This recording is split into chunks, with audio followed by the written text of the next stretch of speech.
Non. Alléluia. Alléluia. Bien-aimé dans le Seigneur. Nous continuons. Dieu dit qu'il connaissait Jérémie dans l'éternité.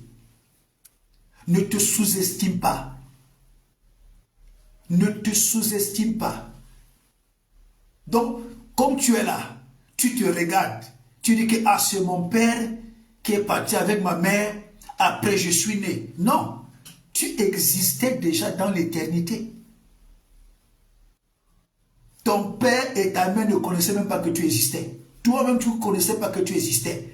Mais comme Dieu connaissait que Jérémie existait dans l'éternité, toi et moi, nous existions déjà dans l'éternité avant que nous ne soyons déposés dans le ventre de notre mère. Dieu avait déjà préparé pour chacun de nous une feuille de route, un programme politique sans faille, sans défaut. Qu'une fois sur la terre, nous allons accomplir ce programme politique de Dieu. Mon frère, ma soeur, commence à prendre les choses de Dieu très au sérieux. Parce que Dieu te prépare une grande élévation. Commence à prendre les choses de Dieu très au sérieux. Parce que Dieu te prépare des grandes ouvertures. Commence à prendre les choses de Dieu très au sérieux. Parce que Dieu te prépare une grande promotion. Commence à prendre les choses de Dieu très au sérieux. Parce que Dieu te prépare une bonne terre missionnaire. Commence à prendre les choses de Dieu très au sérieux. Parce que Dieu te prépare des voyages missionnaires. Si tu ne te prends pas au sérieux, si tu ne prends pas la chose de Dieu au sérieux, Dieu ne te donnera jamais la gloire. Dieu va te laisser dans les miettes. Dieu va te laisser dans les miettes. Laisse-moi te dire, franchement. Alléluia. Alléluia. Pendant que Dieu, quand il te regarde, Dieu lui voit les nations. Mais toi, tu vois ton quartier. Tu vois ta famille. Tu vois ton pays. Alors que Dieu te dit, ma fille, mon fils, commence à te préparer. Commence à t'équiper. Commence à passer du temps dans ma présence. Commence à avoir une vie de prière. Commence à soupirer à la grandeur. Commence à soupirer à une vie de foi. Commence à soupirer à une vie missionnaire. Commence à soupirer pour mes intérêts. Moi, je vois les nations. Parce que Dieu connaît le programme politique qu'il a pour chacun de nous. Alléluia. Bien-aimés dans le Seigneur, nous continuons. Vous savez, quand nous lisons Genèse 15, versets 13 à 14, quand nous lisons Genèse 15, versets 13 à 14, vous pouvez mentionner ces passages bibliques au fur et à mesure là-bas. Genèse 15, versets 13 à 14. Et quand nous pouvons également lire Exode 12, versets 1 à 48. Quand nous pouvons également lire Nombre 9, versets 1 à 14. Également Deutéronome 16, versets 1 à 17. Nous comprenons que Dieu ne fait rien au hasard. Alléluia. Est-ce que quelqu'un peut m'écrire ces passages là-bas sur la vidéo, sur le direct? Genèse 15, versets 13 et 14.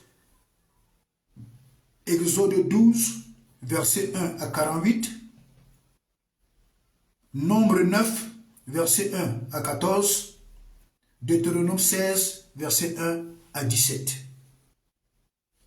Bien-aimés, quand nous lisons Genèse 15, versets 13 à 14, Dieu avait déjà dit à Abraham que Abraham,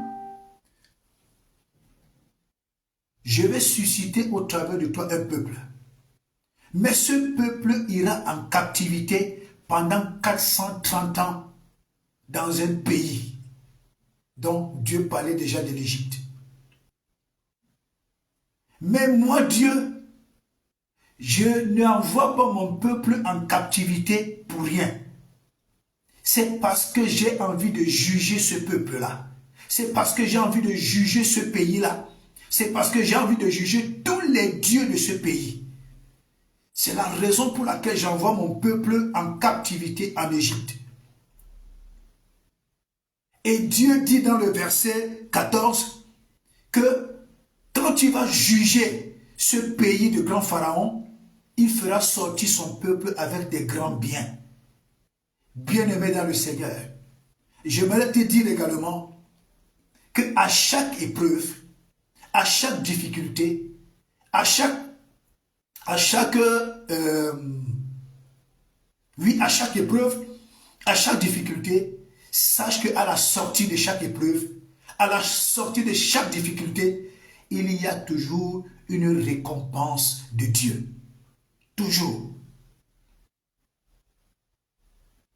Quand tu traverses une épreuve, ne te jette pas dans la folie, ne te jette pas dans le désordre, ne te lance pas dans une vie qui ne glorifie pas Dieu. Tu es en train de détruire la visitation de Dieu dans ta vie.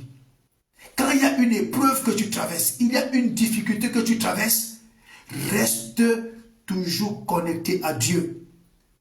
Reste toujours connecté à Dieu.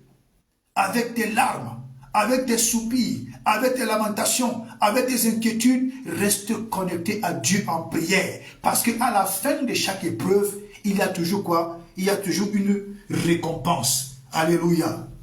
Excusez-moi. Alléluia. À la fin de chaque épreuve, il y a toujours une récompense. Dieu dit à Abraham que je vais envoyer mon peuple en servitude pendant 430 ans. C'est parce que j'ai envie de juger ce peuple-là. Je veux juger cette nation. Mais mon peuple ne sortira pas les mains vides. Il sortira avec des grands biens. Chaque fois que Dieu te met devant une épreuve, chaque fois que Dieu te met devant une situation difficile, c'est parce que Dieu t'a préparé un grand bien. Et il veut te tester. Il veut te jauger. Il veut te mettre à l'épreuve pour voir si tu mérites ce grand bien. Alléluia. Mais parfois nous commettons une erreur fatale. Quand nous sommes dans une épreuve, nous commençons à maudire Dieu. Quand nous sommes dans une épreuve, nous commençons à insulter Dieu. Quand nous sommes dans une épreuve, nous commençons à dire que Dieu même n'est pas juste, Dieu même est méchant, Dieu n'est pas correct. Pourquoi il permet ceci? C'était une grave erreur que nous commettions. Ah oui, c'est aujourd'hui, quand nous grandissons, quand nous poussons, quand nous avançons avec Dieu, que nous comprenons au fur et à mesure que quand Dieu nous expose à l'épreuve, à la difficulté, c'est parce qu'il a une récompense pour nous. Alléluia. Alléluia. Dieu ne laisse pas les choses arriver en vain. Dieu dit donc à Abraham que je vais envoyer mon peuple en captivité pendant 430 ans. 430 ans de captivité. Ce n'est pas possible ça. 1 an, 2 ans, 3 ans, 400, 500, 100, 200, 300.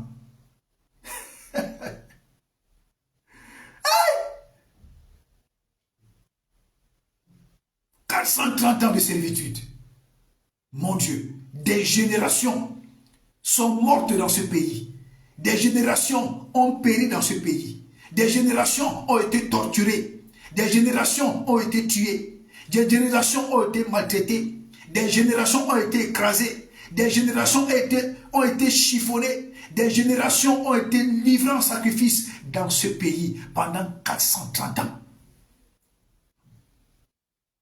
Dieu a dit ok. Comme dans ce pays-là, le chef de ce pays se prend pour un dieu. Et il a ses dieux. Moi, je viendrai l'humilier dans ce pays. Alléluia. Parce que le Dieu que nous servons, c'est un Dieu fort. Le Dieu que nous servons, c'est un Dieu puissant. Le Dieu que nous servons, c'est un Dieu extraordinaire. Il n'échoue jamais. Il n'a jamais échoué. Ce n'est pas dans ta situation qu'il va commencer à échouer. Ce n'est pas dans cette situation qu'il commencera à échouer. Parce qu'il n'échoue jamais. C'est un Dieu vrai. C'est un Dieu réel. Le Dieu d'Abraham, le Dieu d'Isaac, le Dieu de Jacob, le Tout-Puissant d'Israël. Il est notre Dieu. Il est vrai, il est réel, il est omniscient, omnipotent et omniprésent. Il ne change pas. Il ne connaît pas d'ombre de variation. Il est Dieu et il reste Dieu. Quand il dit la chose arrive, il ordonne, elle existe. Et aucun homme ne peut faire le chantage à notre Dieu. Aucun homme ne peut aller dire à notre Dieu, ne bénis pas le frère, ne bénis pas la soeur. Aucun homme. La seule personne qui peut empêcher à la bénédiction de venir dans nos vies, c'est nous-mêmes. Alléluia. C'est nous-mêmes qui pouvons empêcher à la bénédiction de venir dans nos vies. Aucun homme ne peut. Aucun homme, aucune femme, aucun sorcier, aucun diable ne peut empêcher à Dieu de nous bénir. Personne.